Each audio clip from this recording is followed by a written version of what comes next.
Hello everyone, and welcome to Who Created It and How. Today we're going to explore the fascinating story of one of the most transformative materials in human history. Glass. It's everywhere we look. In our windows, on our phones, in our kitchens. But have you ever wondered how humanity first stumbled upon this clear, versatile substance? The story is as clear and complex as glass itself. The most famous legend about the discovery of glass comes from the Roman historian Pliny the Elder. He wrote about a group of Phoenician sailors who, around 5000 BC, landed on a sandy beach along the coast of what is now Syria. They needed to cook a meal, but couldn't find any stones to prop up their cooking pots. So they improvised. They took blocks of natron, a soda-rich mineral they were transporting as cargo, and placed them around their fire. As the fire roared, the intense heat melted the natron blocks, which then mixed with the sand on the beach. The next morning, as the story goes, the sailors woke up to find a new, strange material in the cooled ashes of their fire. It was a hard, translucent substance that glistened in the morning sun. According to Pliny, this was the accidental birth of glass. Now, as romantic as this story sounds, modern archaeologists and historians are a bit skeptical. While the basic chemistry is plausible, you need silica from sand, soda ash as a flux to lower the melting point, and high heat.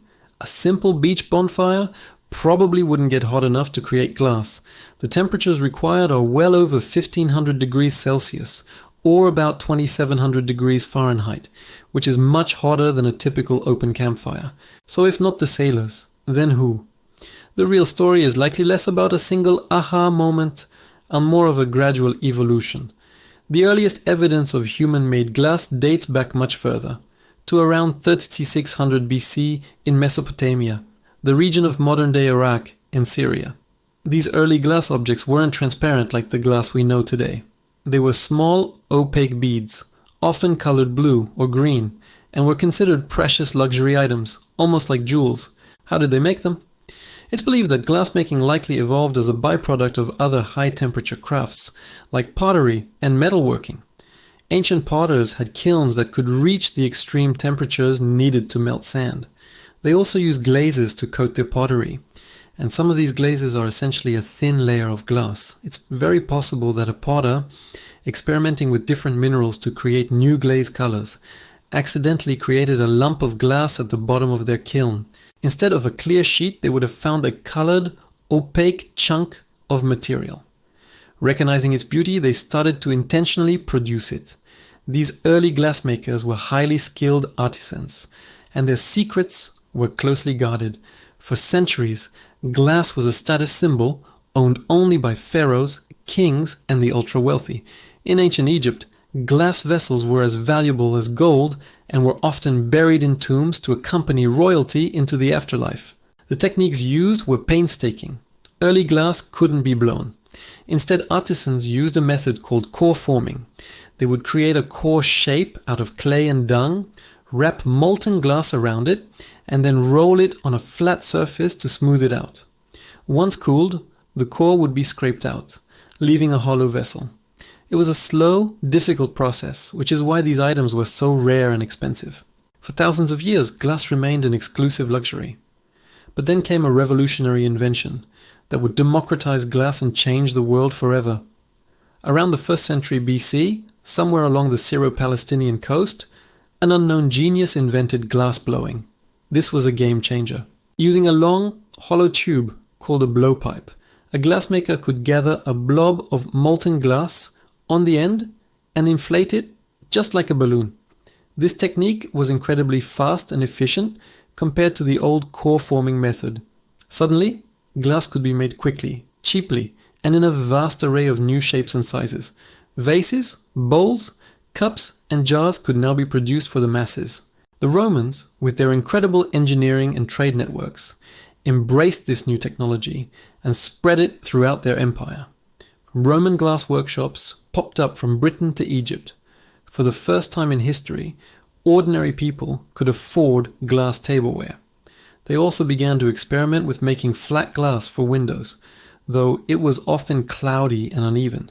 Still, having even a small pane of glass to let in light while keeping out the cold was a major improvement in living standards. After the fall of the Roman Empire, the center of high-quality glassmaking shifted.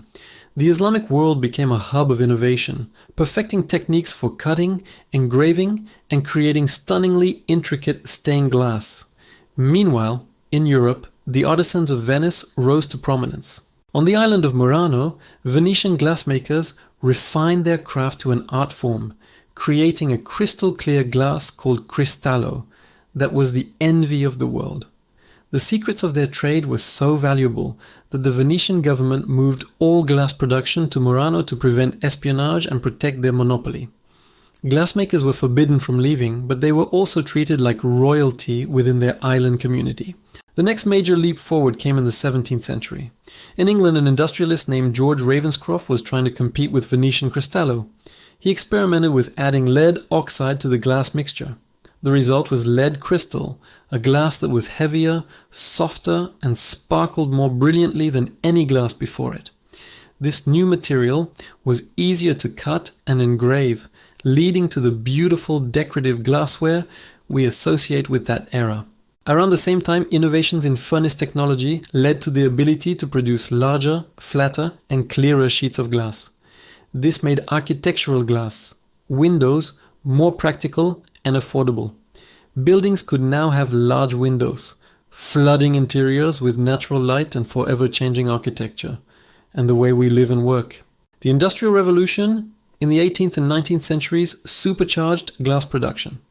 Mechanized processes made it possible to mass-produce bottles, jars, and window panes on an unprecedented scale.